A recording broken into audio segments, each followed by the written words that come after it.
മാധുരപൂർണ്ണ പ്രശോഭിതം ഈ ജീവിതം, ആർദ്രമാം ദൈവ സ്നേഹം നിറയും പൂവനം. മാധുരപൂർണ്ണ പ്രശോഭിതം ഈ ജീവിതം, ആർദ്രമാം ദൈവ സ്നേഹം നിറയും പൂവനം. സ്നേഹദീപനാളമായി വിളങ്ങും ധന്യജീവിതം.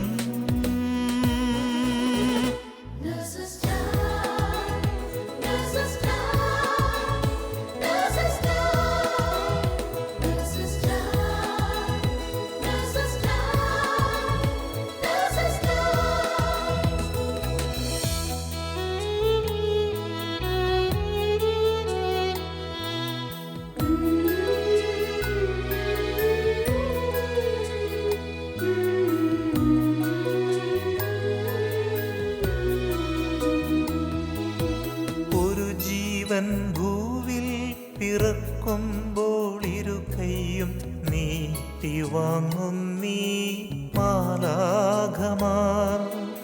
ഒരു ജീവൻ മണ്ണിൽ പൊലിയുമ്പോൾ അരികെ ശാന്തമായ യാത്രയാക്കിയിടും ഭൂവിലെ മാലാഖമാർ.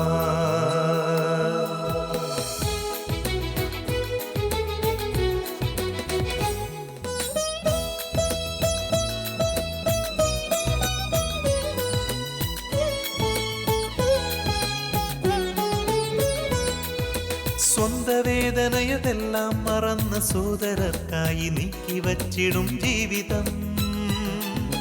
നൊന്തു നീറുന്ന ജീവിതങ്ങളെ കണ്ണീർ തുടച്ചു നൽകിടുന്നിവർ സാന്ത്വനം.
തന്നിരുളിൽ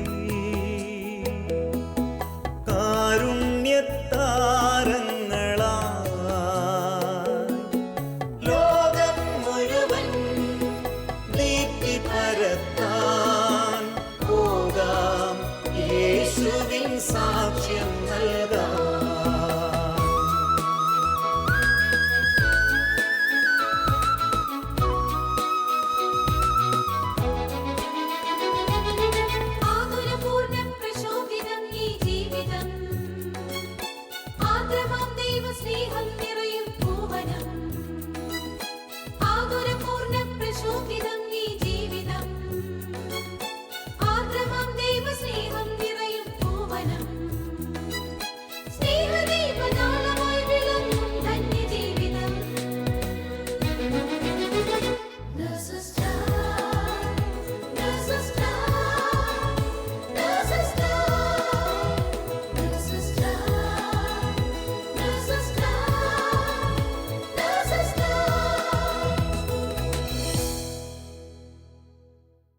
ഈശോ മിശിഹായ്ക്ക് സ്തുതിയായിരിക്കട്ടെ.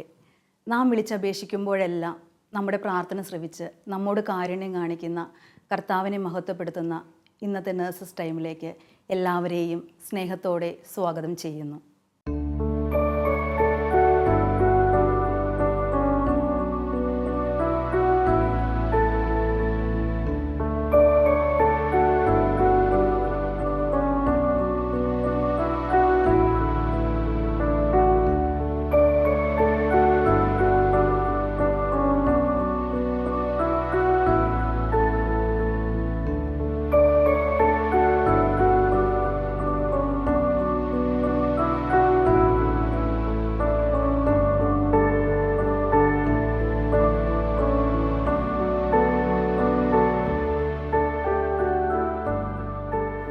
പൗലോസ്ലിഹായുടെ 1-ാം ലേഖനം 4-ാം അധ്യായം 12-13 വചനം ഇങ്ങനെ പറയുന്നു: പ്രിയപ്പെട്ടവരെ, നിങ്ങളെ പരിശോധിക്കാനായി അഗ്നിപരീക്ഷകൾ ഉണ്ടാകുമ്പോൾ അപ്രതീക്ഷിതമായതെന്തോ സംഭവിച്ചാൽ എന്ന പോലെ പരിഭ്രമിക്കരുത്.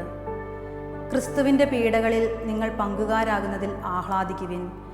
അവൻ്റെ മഹത്വം വെളിപ്പെടുമ്പോൾ നിങ്ങൾ അത്യധികം ആഹ്ലാദിക്കും. ഇന്ന് ദുബായ് നഴ്സസ് മിനിസ്ട്രിയിൽ നിന്നുള്ള ടെഡ്, രൂപ ദമ്പതികളെ നാം പരിചയപ്പെടുമ്പോൾ ദൈവത്തിന് വിട്ടുകൊടുത്തുകൊണ്ട് സഹനങ്ങളിൽ പതറാതെ മുന്നേറിയ ഇവരുടെ ജീവിത സാക്ഷ്യം അനേകർക്ക് പ്രചോദനമാകട്ടെ എന്ന് പ്രാർത്ഥിക്കുന്നു. ടെഡ്, കഴിഞ്ഞൊരു 7 വർഷമായിട്ട് നമ്മൾ ഒരുമിച്ച് നഴ്സസ് മിനിസ്ട്രിയിൽ പ്രവർത്തിക്കുന്നവരാണ്. ഞാൻ കാണുന്ന അന്ന് മുതൽ ടെഡ് ഒരു ഔസേപ്പിതാവിനെ പോലെ വളരെ സൈലൻ്റായിട്ട് നിന്നാണ് ഈ മിനിസ്ട്രിയിൽ ശുശ്രൂഷ ചെയ്യുന്നത്.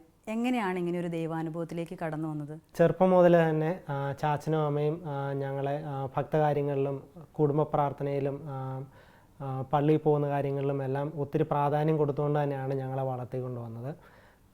അതോടൊപ്പം തന്നെ ഞങ്ങൾ സ്കൂളിലൊക്കെ പോകുന്നതിന് മുന്നേ എന്നും പള്ളിയിൽ പോയിട്ട് വിശുദ്ധ കുർബാനെ സംബന്ധിച്ചിട്ടായിരുന്നു ഞങ്ങൾ സ്കൂളിൽ പോകുന്നതൊക്കെ.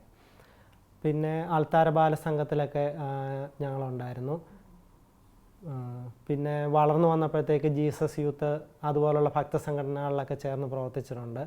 പഠിക്കാൻ പോയ സമയത്ത് ഈശോയെ എനിക്ക് കിട്ടിയ ആ ദൈവാനുഭവവും ഈശോയൊന്നും അത് ആ അനുഭവമൊക്കെ കുറഞ്ഞു പോകാതെ അവിടെ ആയിരുന്നപ്പോഴും പള്ളിയിൽ പോകാനായിട്ടും കുർബാനയെ സംബന്ധിക്കാനായിട്ടും ഒക്കെ ശ്രമിച്ച് ആ ദൈവാനുഭവം നിലനിർത്തിക്കൊണ്ട് വന്നിട്ടുണ്ട്.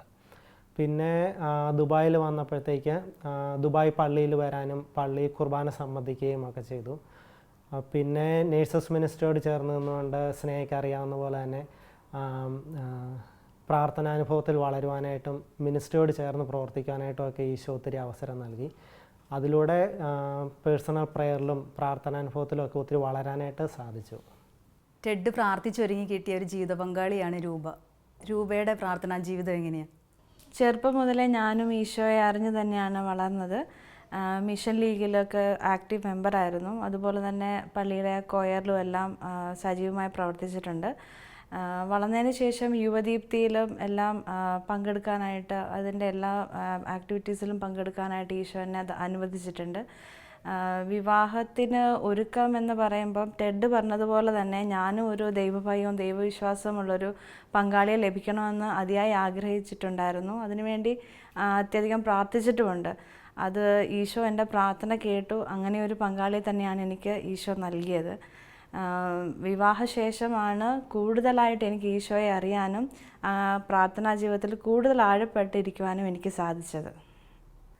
ടെഡ്, ഞാനൊരു കാര്യം ശ്രദ്ധിച്ചേക്കുന്നത്, ഞങ്ങൾ കുർബാനയൊക്കെ കഴിഞ്ഞിട്ട് പോരാൻ വേണ്ടി നിൽക്കുമ്പം ടെഡ് അവിടെ കുറച്ച് പേരുടെ കൂടെ നിന്ന് ബക്കറ്റും വെള്ളമൊക്കെ ആയിട്ട് നിൽക്കണ കണ്ടിട്ടുണ്ട്. അത് സ്നേഹം, ഞായറാഴ്ച കുർബാനയൊക്കെ കഴിഞ്ഞ് പള്ളി തൂത്ത് വൃത്തിയാക്കുന്ന ഒരു ടീമുണ്ട്. എനിക്കറിയാവുന്ന ഒരു ചേട്ടൻ വഴിയായിട്ടാണ് ഞാൻ അതിൽ ചേർന്നത്. ഈശോയോടുള്ള സ്നേഹത്തെ പ്രതി ചെയ്യുന്ന ഒരു ചെറിയ ശുശ്രൂഷയായിട്ട് ഞാൻ ചെയ്യുന്നു. നീണ്ട 5 വർഷത്തെ കാത്തിരിപ്പിന് ശേഷമാണ് നിങ്ങൾക്ക് എസ്രാമോളെ ഈശോ സമ്മാനമായിട്ട് നൽകുന്നത്. ഈ 5 വർഷക്കാലം സഹനത്തിൻ്റെ തീച്ചുളയിലൂടെയാണ് നിങ്ങൾ കടന്നു പോയതെന്ന് എനിക്കറിയാം, അല്ലേ? അതെ സ്നേഹ ചേച്ചി, ഞങ്ങൾ എല്ലാവരും ആഗ്രഹിക്കുന്ന പോലെ തന്നെ ഞങ്ങളും ഒരു പൂർണ്ണ ആരോഗ്യമുള്ള കുഞ്ഞിന് വേണ്ടി പ്രാർത്ഥിച്ചൊരുങ്ങി അതിനായിട്ട് ഒത്തിരി ആഗ്രഹിച്ചു. കല്യാണം കഴിഞ്ഞ് അടുത്ത മാസം തന്നെ ഞാൻ പ്രഗ്നൻ്റായി. പക്ഷേ അത് മിസ്കാരേജ് ആയിപ്പോയി. അത് കഴിഞ്ഞ് ഒരു 6 മാസം കഴിഞ്ഞ് ഞാൻ വീണ്ടും പ്രഗ്നൻ്റായി. അതും ഇതുപോലെ തന്നെ മിസ്കാരേജ് ആയിപ്പോയി. പിന്നെ 1 വർഷം കഴിഞ്ഞപ്പോൾ വീണ്ടും ഞാൻ പ്രഗ്നൻ്റായപ്പോൾ ഞങ്ങൾ ഒത്തിരി സന്തോഷിച്ചു. ഇതൊരു നോർമൽ ഹെൽത്തി ബേബി ആയിരിക്കും എന്ന് ഞങ്ങൾ പൂർണ്ണമായിട്ട് വിശ്വസിച്ചു. എന്നാൽ ഡോക്ടറെ കാണാൻ പോയപ്പോൾ ഡോക്ടർ പറഞ്ഞു അതൊരു മോളാർ പ്രഗ്നൻസിയാണെന്ന്. അപ്പം ഞങ്ങൾക്ക് ഒത്തിരി വിഷമമായിരുന്നു. ഇത് ഞങ്ങൾ പഠിക്കുന്ന സമയത്തെല്ലാം നമ്മൾ കേട്ടിട്ടുണ്ട്, 1000-ൽ ഒരാൾക്ക് മാത്രം വരുന്ന ഒരു കാര്യമാണ് ഈ മോളാർ പ്രഗ്നൻസി എന്ന് പറയുന്നത്. അപ്പോൾ ഞങ്ങൾക്ക് ഒത്തിരി വിഷമമായിപ്പോയി. ഈശോയെ, ഇതെന്തേ എനിക്ക് വന്നതെന്ന് ഞാൻ ഒരു തവണ ഞാനൊന്ന് ചിന്തിച്ചു. അന്നേരമെല്ലാം ഞാനിത് ടെഡിനോട് ഞാൻ പറയുകയും ചെയ്തു, ഇതെന്തേ നമുക്ക് മാത്രം ഇങ്ങനെ വന്നത്. അപ്പം ടെഡ് എൻ്റെ അടുത്ത് പറഞ്ഞു, അങ്ങനെ ചിന്തിക്കണ്ട, വിഷമിക്കാതെ പ്രാർത്ഥിക്ക്, നമുക്ക് ഈശോ ഒരു പൂർണ്ണ ആരോഗ്യമുള്ളൊരു കുഞ്ഞിനെ നമുക്ക് തരും എന്ന് ഒത്തിരി ഞങ്ങൾ പരസ്പരം പ്രാർത്ഥിച്ച് ഇത് ഞങ്ങൾക്ക് ദൈവം തന്ന, ഈശോ ഞങ്ങൾക്ക് തന്നതാണ്, അത് ദൈവഹിതപ്രകാരം ഞങ്ങൾ മുമ്പോട്ട് പോകണമെന്ന് തന്നെ ചിന്തിച്ച് ഞങ്ങൾ മുമ്പോട്ട് പോയി. അത് ഡിയാൻസി ചെയ്യേണ്ട വന്നു. അതിനുശേഷം ഞങ്ങൾ ഒരു ഡോക്ടറെ കാണാൻ പോയി. ഡോക്ടർ കുറേ ടെസ്റ്റ് ചെയ്തു കഴിഞ്ഞപ്പോൾ എനിക്ക് ഒരു ഹോർമോൺ, ആൻറ്റി മുല്ലേരിയൻ ഹോർമോൺ എന്ന് പറഞ്ഞൊരു ഹോർമോൺ കുറവാണ്, അത് തീരെ കുറവാണ്. അപ്പം ഡോക്ടർ കുറേ ട്രീറ്റ്മെൻറ്റ് ഓപ്ഷൻസൊക്കെ തന്നു. അതിനകത്ത് പറയുന്നത് ആദ്യം കുറച്ച് സർജറി ചെയ്ത് നോക്കാം, അതിന് ശേഷം ഒന്നും ആയില്ലെങ്കിൽ ലാസ്റ്റ് ഓപ്ഷൻ IVF ചെയ്യാമെന്ന് പറഞ്ഞു. അപ്പോഴെല്ലാം ഞങ്ങൾക്ക് ഒരു ധാരണയില്ല, ഒരു IVF ചെയ്യണം അല്ലെങ്കിൽ IVF ചെയ്ത് ഞങ്ങൾക്കൊരു കുഞ്ഞിനെ ലഭിക്കും എന്നൊന്നും ഞങ്ങൾ ചിന്തിച്ചിട്ടില്ല. ഞങ്ങൾ രണ്ടുപേരും പറഞ്ഞത്, ഞങ്ങൾ പ്രാർത്ഥിച്ചതും എല്ലാം ഒരു IVF ഒന്നും ഇല്ലാതെ, ഒരു ട്രീറ്റ്മെൻറ്റും ഒന്നും ഇല്ലാതെ ഒരു പൂർണ്ണ ആരോഗ്യമുള്ള കുഞ്ഞ് ഈശോ ഞങ്ങൾക്ക് തരണം എന്ന് തന്നെയാണ് ഞങ്ങൾ ആഗ്രഹിച്ചത്. അങ്ങനെ ആ സമയത്തെല്ലാം ഞങ്ങൾക്ക് പല രീതിയിൽ സഹനങ്ങൾ ഫേസ് ചെയ്യേണ്ട വന്നിട്ടുണ്ട്. കുറേ ആൾക്കാരുടെ മുന്നിൽ പോകുമ്പോൾ അവരെല്ലാം ഞങ്ങളുടെ അടുത്ത് ചോദിക്കും, എന്തായി, നിങ്ങൾക്ക് കല്യാണം കഴിഞ്ഞിട്ട് 3 വർഷമായില്ലേ, കുട്ടികളായില്ലേ എന്നുള്ള പല ചോദ്യങ്ങളും ഉണ്ടായിട്ടുണ്ട്. അന്നേരമെല്ലാം ഞങ്ങൾ ഒത്തിരി വിഷമിച്ച സമയമാണ്. പലപ്പോഴും ഞങ്ങൾക്ക് തന്നെ പിടിച്ചു നിൽക്കാൻ പറ്റാത്തൊരു സമയമായി. പ്രത്യേകിച്ച് എൻ്റെ കാര്യം പറയുകയാണെങ്കിൽ എനിക്ക് ആ സമയത്ത് ഒട്ടും സഹിക്കാൻ പറ്റാത്ത സാഹചര്യങ്ങളായിരുന്നു ആ സമയത്തെല്ലാം. കാരണം എല്ലാ പെൺകുട്ടികളും ആഗ്രഹിക്കും അവരുടെ ലൈഫിൽ ഒരു കുഞ്ഞിനെ ലഭിക്കണം. അത് എനിക്ക് കിട്ടാതിരുന്നപ്പോൾ എനിക്ക് ശരിക്കും വിഷമമായി. പിന്നെ ജോലിക്ക് പോകുമ്പോഴും കൂട്ടുകാരുടെ ഗ്രൂപ്പുകളിലും എല്ലാവരും ചർച്ച ചെയ്യുന്നത് കുഞ്ഞുങ്ങളെക്കുറിച്ചാണ്. എൻ്റെ കുഞ്ഞ് ചിരിച്ചു, എൻ്റെ കുഞ്ഞ് കരഞ്ഞു, എൻ്റെ കുഞ്ഞ് ഇന്ന് എന്നെ നോക്കി അമ്മയെന്ന് വിളിച്ചു. ഇതെല്ലാം കേൾക്കുമ്പോൾ എൻ്റെ മനസ്സ് ഒത്തിരി ഹൃദയം തകർന്നിട്ടുണ്ട് ഞാൻ ആ സമയങ്ങളിലെല്ലാം. അതെല്ലാം ഞാൻ ഒത്തിരി ചിരിച്ചും ഒത്തിരി ആണ് ഞാനത് ഫേസ് ചെയ്തത്. അതെല്ലാം ഞങ്ങൾക്ക് ഈശോ എനിക്കതിനുള്ള ധൈര്യം തന്നു. അതിന് എന്നെ ടെഡും ഒത്തിരി ഹെൽപ്പ് ചെയ്തിട്ടുണ്ട്. പല സമയങ്ങളിലും ഞാൻ ടെഡിനോട് പറഞ്ഞിട്ടുണ്ട് നമുക്ക് IVF ചെയ്യാം. അന്നേരം എല്ലാം ടെഡ് എന്നെ സപ്പോർട്ട് ചെയ്തു, വേണ്ട നമുക്ക് IVF ചെയ്യണ്ട. എൻ്റെ വിഷമം കണ്ട് ചിലപ്പോൾ ടെഡും വിചാരിച്ചിട്ടുണ്ട്. എന്നാലും ടെഡ് എന്നെ ഒത്തിരി സപ്പോർട്ട് ചെയ്തു, വേണ്ട നമുക്ക് വെയിറ്റ് ചെയ്യാം, ദൈവം നമുക്ക് തരും, ഈശോ നമുക്ക് പറഞ്ഞിട്ടുണ്ട് നമുക്കൊരു കുഞ്ഞിനെ തരുമെന്ന്. ആ കുഞ്ഞിനെ നമുക്ക് ലഭിക്കണമെങ്കിൽ നമ്മൾ ആ വിശ്വാസത്തിൽ തന്നെ നിൽക്കണം. അങ്ങനെ ഞങ്ങൾ പലപ്പോഴും പതറിയ സമയങ്ങളിൽ ഞങ്ങൾ ധൈര്യത്തോടെ വിശ്വാസത്തിൽ അടിയുറച്ച് നിന്ന് ഈശോയോട് ചേർന്ന് നിന്ന് പ്രാർത്ഥിക്കാൻ തുടങ്ങി. ആ സമയത്തെല്ലാം ബൈബിള് വായിക്കുകയും പിന്നെ ഞങ്ങൾക്ക് അമ്മച്ചിയുടെ റിലേറ്റീവ്സ്, അമ്മച്ചിയുടെ സിസ്റ്റർമാരുണ്ട്, അമ്മച്ചിയുടെ 2 ചേച്ചിമാരുണ്ട് സിസ്റ്റർമാർ. പിന്നെ അമ്മച്ചിയുടെ ചേച്ചിയുടെ മകൾ ഒരു സിസ്റ്ററാണ്. സിസ്റ്റർമാർ ഞങ്ങൾക്ക് വേണ്ടി നിരന്തരം ഇതിനു വേണ്ടി പ്രാർത്ഥിക്കുമായിരുന്നു.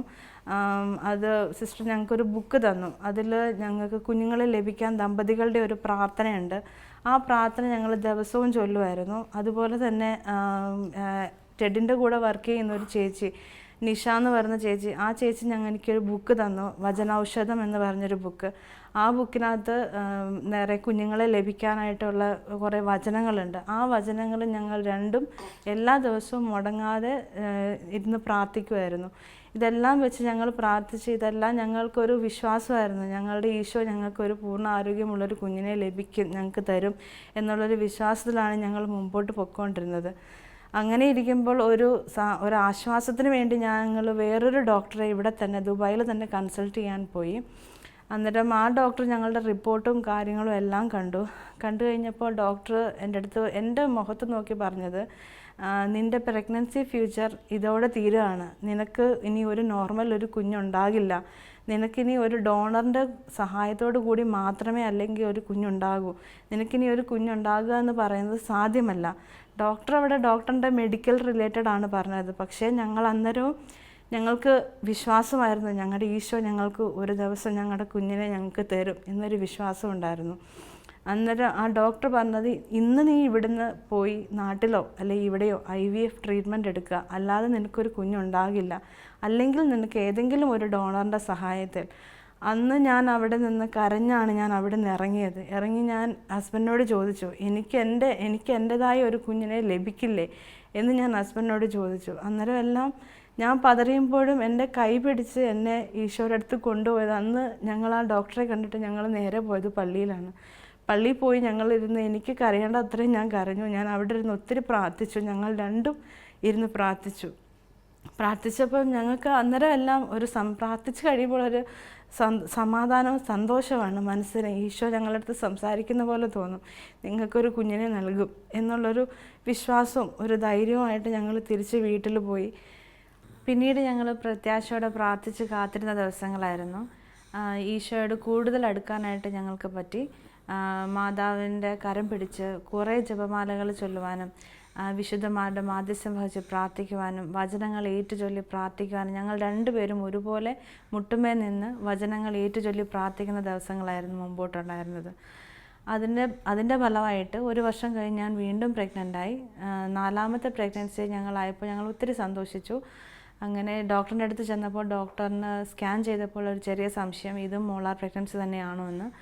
അങ്ങനെ അത് ഞങ്ങൾ വീണ്ടും ടെസ്റ്റ് ചെയ്തു. അന്നേരം അത് പോസിറ്റീവ്, അത് മോളാർ പ്രഗ്നൻസി ആണ് എന്ന് തന്നെ കൺഫേം ചെയ്തു. അതിന് പ്രകാരം വീണ്ടും എനിക്കൊരു ഡിയാൻസി ചെയ്യേണ്ടതായി വന്നു. ആ സമയത്തെല്ലാം ഞങ്ങൾ തളർന്നു പോകുന്ന സമയമായിരുന്നു. എങ്കിൽ പോലും ഞങ്ങളുടെ ഈ പ്രാർത്ഥനാ ജീവിതം ഞങ്ങളെ ബലപ്പെടുത്തി. ആ സമയത്തെല്ലാം ഞങ്ങൾ വീട്ടിൽ വന്ന് പ്രാർത്ഥിച്ച് ബൈബിൾ എടുത്ത് ഞങ്ങൾ വചനങ്ങൾ ഞങ്ങൾ വായിക്കുമായിരുന്നു. രണ്ടുപേരും ഒരുപോലെ നിന്ന് വചനം വായിക്കുമായിരുന്നു. പിന്നെ ജപമാലകൾ കുറേ ചൊല്ലി എല്ലാം ഞങ്ങൾക്ക് ആ സമയത്തെല്ലാം ധൈര്യം നൽകി ഈശോയാണ് ഞങ്ങളെ വഴി നടത്തിയത്. അതുപോലെ തന്നെ ഞങ്ങൾ 2 കുടുംബങ്ങളും ഞങ്ങളെ അതുപോലെ സപ്പോർട്ട് ചെയ്തിട്ടുണ്ട്. നേഴ്സസ് മിനിസ്ട്രിയിലെ ഓരോ അംഗങ്ങളും ഞങ്ങൾക്ക് വേണ്ടി പ്രാർത്ഥിച്ച് ഇതിനു വേണ്ടി ഞങ്ങളെ ധൈര്യപ്പെടുത്തി അവർ ഞങ്ങളെ മുമ്പോട്ട് നയിച്ചു. അങ്ങനെ ആ പ്രാർത്ഥിച്ച് ഞങ്ങളിരിക്കുമ്പോൾ 5ാമത് ഞാൻ വീണ്ടും 2 വർഷം കഴിഞ്ഞ് ഞാൻ വീണ്ടും പ്രഗ്നൻ്റായി. അതിന് ഞങ്ങൾ ഡോക്ടറെ കാണാൻ പോയി. ഞാൻ ഈ കഴിഞ്ഞ 4 പ്രഗ്നൻസി സമയത്തും ഞാനൊരു കുഞ്ഞിൻ്റെ ഹാർട്ട് ബീറ്റ് കേട്ടിട്ടില്ല. എന്നാൽ ഈ 5ാമത്തെ പ്രഗ്നൻ്റ് ആയ സമയത്ത് ഞാൻ എൻ്റെ കുഞ്ഞിൻ്റെ ഹാർട്ട് ബീറ്റ് ഞാൻ ആദ്യമായി കേട്ടു. Praise the Lord. അന്ന് ഞങ്ങൾ ആ ടേബിളിൽ കിടന്ന് ഈശോയെ ഉറക്കെ കർത്താവിനെ സ്തുതിച്ച് ഒത്തിരി അവിടുന്ന് ഡോക്ടറിന് വരെ ഭയങ്കര എക്സൈറ്റ്മെൻ്റ് ആയിപ്പോയി കുഞ്ഞിൻ്റെ ഹാർട്ട് ബീറ്റ്. കാരണം കഴിഞ്ഞ 3-4 തവണയും ആ ഡോക്ടർ തന്നെയാണ് എന്നെ ടെസ്റ്റ് ചെയ്തിട്ടുള്ളത്. ആ ഡോക്ടർ ഈ 5ാമത്തെ കുഞ്ഞിൻ്റെ ഈ ഹാർട്ട് ബീറ്റ് കേട്ടപ്പോൾ ഡോക്ടർ തന്നെ എക്സൈറ്റഡ് ആയി, ഡോക്ടർ തന്നെ സന്തോഷിച്ചു. ഡോക്ടർ പറഞ്ഞു, ഞാൻ നിനക്ക് എഴുതി തരാം, നീ വീട്ടിൽ പോയി നീ കംപ്ലീറ്റ് ബെഡ് റെസ്റ്റ് എടുക്കുക എന്ന് പറഞ്ഞ് ഡോക്ടർ. അതുപോലെ ഡോക്ടർക്കും സന്തോഷമായി. അത് കഴിഞ്ഞ് ഞങ്ങളുടെ ഈ 9 മാസത്തെ പ്രഗ്നൻസി ടൈമിലും ഞങ്ങൾക്കൊരു കോംപ്ലിക്കേഷനും ഇല്ലായിരുന്നു, ഒരു പ്രശ്നവും ഇല്ലായിരുന്നു. കുഞ്ഞിൻ്റെ ഓരോ സ്കാൻ ചെയ്യുമ്പോഴും എല്ലാം ആ മാസത്തെ എന്ത് ഗ്രോത്ത് ആണോ കണ്ടത് ആ ഗ്രോത്ത് ഈശോ അവിടെ കാണിച്ചു തരും. അവിടെ എല്ലാ സ്കാനിനും ഞങ്ങൾ വലിയൊരു മിറാക്കിൾ തന്നെയാണ് ഞങ്ങളവിടെ കണ്ടുകൊണ്ടിരുന്നത്. അങ്ങനെ 9 മാസം കഴിഞ്ഞു. ഒരു പ്രശ്നവും ഇല്ലാതെ പൂർണ്ണ ആരോഗ്യമുള്ളൊരു കുഞ്ഞിനെ ഞങ്ങളുടെ ഈശോ ഞങ്ങൾക്ക് തന്നു. മെഡിക്കൽ സയൻസ് അവിടെ നോ പറഞ്ഞെങ്കിൽ ഞങ്ങളുടെ ഈശോ ഞങ്ങൾക്ക് നൽകിയൊരു കുഞ്ഞാണ് ഞങ്ങളുടെ ഈ എസ്ര. മനുഷ്യർക്ക് അസാധ്യമായത് ദൈവത്തിന് സാധ്യമാണെന്ന് വചനം പറയുന്നത് ഞങ്ങൾ അന്ന് അവിടെ കണ്ടു. ആമേൻ. എസ്രാമോൾ ഉദരത്തിലായി എന്നറിഞ്ഞ നിമിഷം മുതൽ ഈ ലോകത്തിലേക്ക് കുഞ്ഞിനെ സ്വീകരിക്കാൻ വേണ്ടിയിട്ട് നിങ്ങൾ എങ്ങനെയാണ് പ്രാർത്ഥിച്ചിട്ടുണ്ടിരുന്നത്? ഈ പ്രഗ്നൻസി പോസിറ്റീവായെന്ന് അറിഞ്ഞപ്പോൾ തന്നെ ഞങ്ങൾ ഈ കുഞ്ഞിനെ സ്വീകരിക്കുവാനായിട്ട് ഞങ്ങൾ പ്രാർത്ഥിച്ചൊരുങ്ങി. ഞങ്ങൾ ഡെയിലിയും പ്രാർത്ഥിക്കുമ്പോഴത്തേക്ക് പ്രത്യേകമായിട്ട് കുഞ്ഞിന് വേണ്ടിയിട്ട് ഞങ്ങൾ ഓരോ വചനം പറഞ്ഞു കൊടുത്ത് ഞങ്ങൾ പ്രാർത്ഥിക്കുമായിരുന്നു. പിന്നെ അതുപോലെ തന്നെ ഓരോ ദിവസവും ഓരോ വിശുദ്ധൻ്റെ പേരും പറഞ്ഞു കൊടുത്ത് കുഞ്ഞുദരത്തിലായിരിക്കുമ്പോൾ തന്നെ ഞങ്ങൾ പ്രാർത്ഥിച്ചു കൊടുക്കാൻ തുടങ്ങി. പിന്നെ ഞങ്ങൾ രണ്ടുപേരും കരങ്ങൾ കോർത്ത് പിടിച്ച് പ്രാർത്ഥനയുടെ സമയത്ത് ഞങ്ങൾ സ്തുതിച്ച് പ്രാർത്ഥിക്കുമായിരുന്നു. കുഞ്ഞിനെ ഞങ്ങൾക്ക് തന്നതിനെ ഓർത്ത് ഈശോയ്ക്ക് നന്ദി പറഞ്ഞ് ഞങ്ങൾ സ്തുതിച്ച് പ്രാർത്ഥിക്കുമായിരുന്നു. അതുപോലെ ഞങ്ങൾ സ്കാനിന് പോകുമ്പം ഓരോ സ്കാനിനും അല്ലെങ്കിൽ ഡോക്ടറെ കാണാൻ പോകുന്ന സമയത്ത് ഞങ്ങൾ ഒരുമിച്ച് സമ്പൂർണ്ണ ജപമാല ചൊല്ലിട്ടായിരുന്നു ഞങ്ങൾ സ്കാനിന് പോകുന്നതും ഡോക്ടറെ കാണാൻ പോകുന്നതെല്ലാം. പിന്നെ ഞാൻ ഡെയിലി ലൂക്കായുടെ സുവിശേഷം 1-ാം അധ്യായം വായിച്ചുകൊണ്ടേ ഇരിക്കുമായിരുന്നു. സങ്കീർത്തനങ്ങൾ 1 മുതൽ 150-ാം സങ്കീർത്തനം വരെ അത് പറ്റുന്ന പോലെ എല്ലാ ദിവസവും ഞാനിരുന്ന് വായിക്കുമായിരുന്നു. പിന്നെ ഞങ്ങൾ രണ്ടും കൂടെ ഒരുമിച്ചിരുന്ന് ഗർഭിണികളുടെ പ്രാർത്ഥനയും പിന്നെ ഗർഭസ്ഥ ശിശുവിനെ ഉദരത്തിൽ വഹിക്കുമ്പം വചനങ്ങൾ കുറേ ചൊല്ലി കൊടുക്കുമായിരുന്നു കുഞ്ഞിന്. ഇങ്ങനെ ഞങ്ങൾ ഒത്തിരി കുഞ്ഞിനെ ഈ ലോകത്തിലേക്ക് സ്വീകരിക്കാനായിട്ട് ഞങ്ങൾ ഒത്തിരി പ്രാർത്ഥിച്ചാണ് ഞങ്ങൾ ഒരുങ്ങിയത്. എസ്ര എന്നുള്ള പേര് സ്വീകരിക്കാൻ തന്നെ ഒരു കാരണമുണ്ട്. എൻ്റെ ഒരു പേഷ്യൻ്റ് എനിക്ക് വേണ്ടി പ്രാർത്ഥിക്കുമായിരുന്നു. ആ പേഷ്യൻ്റ് എനിക്കൊരു മെസ്സേജ് വിട്ടു, soon you will be mother of Ezra എന്ന്. അപ്പം ഞാനത് ആമേൻ പറഞ്ഞ് സ്വീകരിച്ചു. എന്നിട്ട് ഞങ്ങൾ ഡിസൈഡ് ചെയ്തു കുഞ്ഞ് ആൺകുട്ടിയോ പെൺകുട്ടിയോ ആരുമാവട്ടെ ഞങ്ങൾ എസ്ര എന്നുള്ള പേര് നൽകുമെന്ന് ഞങ്ങൾ ദൃഢമായിട്ട് ഞങ്ങൾ രണ്ടുപേരും ഒരുമിച്ചൊരു ഡിസിഷൻ എടുത്തു. അന്ന് തന്നെ ആ നെക്സ്റ്റ് മന്ത് ഞാൻ പോസിറ്റീവ് റിസൾട്ടായി, ഞാൻ പ്രഗ്നൻ്റായി. അങ്ങനെ ഞങ്ങൾക്ക് കിട്ടി എസ്ര കുഞ്ഞിനെ. കഴിഞ്ഞ കുറേ നാളുകളായിട്ട് ടെഡിനെയും കുടുംബത്തെയും ഈശോ ഈ രാജ്യത്തിന് വേണ്ടി ഉപയോഗിച്ചു. ഇനി നിങ്ങൾ മറ്റൊരു രാജ്യത്തേക്ക് കടന്നു പോവുകയാണ്. അതെ ചേച്ചി, ദൈവം അനുവദിക്കുവാണെങ്കിൽ ഞങ്ങൾ ഈ സെപ്റ്റംബറിൽ കുടുംബമായിട്ട് ന്യൂസിലൻഡിലേക്ക് പോകാനായിട്ട് ഞങ്ങൾ ആഗ്രഹിക്കുന്നു. അത് പോകാനായിട്ട് ഞാൻ ഈ OET എഴുതിയതെല്ലാം ഈ കണ്ടിന്യൂസ് മിസ്കാരേജും മറ്റുള്ളവരുടെ ചോദ്യവും മറ്റുള്ളവരെ ഫേസ് ചെയ്യാനും ഒക്കെ ബുദ്ധിമുട്ടായപ്പോൾ ഇത് നല്ലൊരു റിലാക്സേഷനായിട്ട് ഒരു മൈൻഡ് ചേഞ്ചിന് വേണ്ടിയിട്ടാണ് ഞാൻ സത്യത്തിൽ OET പഠിക്കാൻ പോയത്. അത് 4ാമത്തെ മിസ്കാരേജ് കഴിഞ്ഞപ്പോഴാണ് ഞങ്ങളൊരു ഡിസിഷൻ എടുത്തത്, ഞാൻ ആ OET പഠിക്കാൻ പോകുന്നത്. ദൈവഹിതത്തിന് വേണ്ടി ഞാൻ പ്രാർത്ഥിച്ചു. ഞങ്ങൾക്കാദ്യം കൺഫ്യൂഷനായിരുന്നു, എങ്ങോട്ട് പോകും, എവിടെ പോകും, എന്താണ് ദൈവഹിതം ഞങ്ങൾക്കറിയില്ല. ഞങ്ങൾ രണ്ടുപേരും ഇരുന്ന് പ്രാർത്ഥിച്ചു, മുട്ടമേ നിന്ന് ഞങ്ങൾ പ്രാർത്ഥിച്ചു. ദൈവഹിതം എന്തോ ഞങ്ങൾക്കത് വെളിപ്പെടുത്തി തരണമേ എന്ന് ഞങ്ങൾ പ്രാർത്ഥിച്ചു. അങ്ങനെ ഞങ്ങളുടെ ഈശോ ഞങ്ങൾക്ക് കാണിച്ചു തന്നു, നിങ്ങൾ ന്യൂസിലാൻഡിൽ പോകാൻ വേണ്ടി ഞങ്ങൾക്ക് ഒരു പദ്ധതി, ഞങ്ങളുടെ മേലുള്ള പദ്ധതി അതാണ് ഞങ്ങൾക്ക് മനസ്സിലായി. അങ്ങനെയാണ് ഞങ്ങൾ ന്യൂസിലാൻഡിലേക്ക് അപ്ലൈ ചെയ്യുന്നതും അവിടേക്ക് ഞങ്ങൾ പോകാൻ ഒരുങ്ങുന്നതും. ഞങ്ങൾ എവിടെയായിരുന്നാലും ഈശോയോട് ചേർന്ന് നിന്നുകൊണ്ട്, വിശ്വാസത്തിൽ മുറുകെ പിടിച്ചു നിന്നുകൊണ്ട് ഈശോയ്ക്ക് സാക്ഷികളായിട്ട് ജീവിക്കാനായിട്ടാണ് ഞങ്ങളുടെ ആഗ്രഹം. അതിനായിട്ട് ദൈവം നിങ്ങളെ അനുഗ്രഹിക്കട്ടെ. അപ്പോസ്തല പ്രവർത്തനം 1:8 പരിശുദ്ധാത്മാവ് നിങ്ങളുടെ മേൽ വന്നു കഴിയുമ്പോൾ നിങ്ങൾ ശക്തി പ്രാപിക്കും. ജെറുസലേമിലും യൂദയ മുഴുവനിലും സമറിയായിലും ഭൂമിയുടെ അതിർത്തികൾ വരെയും നിങ്ങൾ എനിക്ക് സാക്ഷികളായിരിക്കും. ഈ വചനത്തിൽ പറയുന്നത് പോലെ നിങ്ങളിനി കടന്നു ചെല്ലുന്ന രാജ്യത്തും ഈശോയുടെ സാക്ഷികളായിട്ട് ജീവിക്കാനുള്ള കൃപ തരട്ടെ എന്ന് ഞങ്ങൾ പ്രാർത്ഥിക്കുന്നു. ഈശോ മിശിഹായ്ക്ക് സ്തുതിയായിരിക്കട്ടെ. ഇപ്പോഴും സ്തുതിയായിരിക്കട്ടെ. ആരും കാണാതെ നാം ഒഴുക്കിയ ഓരോ കണ്ണുനീർ തുള്ളിയും, ആരെയും ശ്രദ്ധിക്കാതെ ദൈവമഹത്വത്തിനായി നാം ചെയ്യുന്ന ഓരോ പ്രവൃത്തിയും ദൈവസന്നിധിയിൽ വിസ്മരിക്കപ്പെടുന്നില്ല. യഥാസമയം അവിടുന്ന് പ്രതിഫലം നൽകുക തന്നെ ചെയ്യും.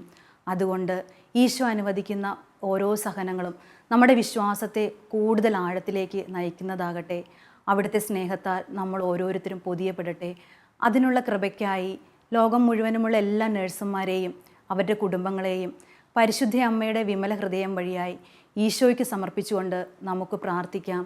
ഓരോ നേഴ്സും ഒരു വിശുദ്ധനായി, ഒരു വിശുദ്ധയായി തീരട്ടെ. ആമേൻ.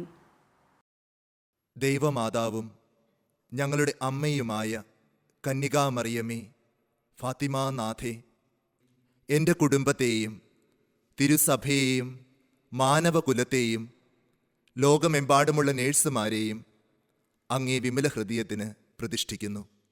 അങ്ങേ ശക്തിയുള്ള സംരക്ഷണത്തിൽ ഞങ്ങളെ കാത്തുകൊള്ളണമേ. ആത്മീയവും ശാരീരികവുമായ സകല അപകടങ്ങളിലും ക്ലേശങ്ങളിലും നിന്ന് ഞങ്ങളെ രക്ഷിച്ചു കൊള്ളണമേ.